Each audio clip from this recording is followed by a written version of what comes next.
আসসালামু আলাইকুম। আমি একটা ভ্যাটাই চার্জার বানাবো, অটোকাট সার্কিট সিস্টেম। তা এই ভিডিওটা যাতে বড় না হয়ে যায় তাই একটু স্পিড বাড়িয়ে দিয়েছি, যাতে আপনারা সুন্দরভাবে দেখতে পারেন যে এই ব্যাটারি চার্জার কিভাবে তৈরি করে।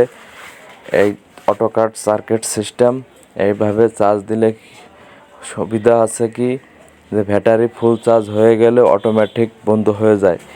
এই জন্যে অটোকাটটা লাগালে খুব সুন্দর কাজ করে, পুরার ভয় থাকে না। তাই আমি সুন্দর করে যেভাবে কাজ করতেছি, আশা করি আপনারা ওইভাবে কাজ করবেন, তাহলে অটোকাট সার্কিটটা ঠিকমতো কাজ করবে।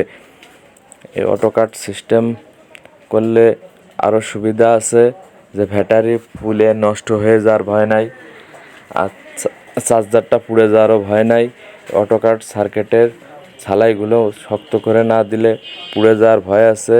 এই জন্যে খুব সতর্ক করে এই ঝালাইগুলো দিবেন, যাতে সুন্দরভাবে এই ঝালাইগুলো হয়। আর এই ধরনের নতুন নতুন ভিডিও যদি দেখতে চান তাহলে এই চ্যানেলটাকে ফলো দিবেন, লাইক এবং শেয়ার, কমেন্ট করবেন। আপনাদের অসংখ্য ধন্যবাদ। কাজ বুঝে না থাকলে আপনারা কমেন্ট করে বলেন, আমি বুঝিয়ে দিব।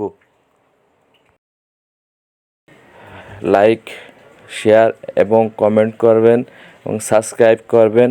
অসংখ্য ধন্যবাদ যারা এই ভিডিওগুলো দেখবেন।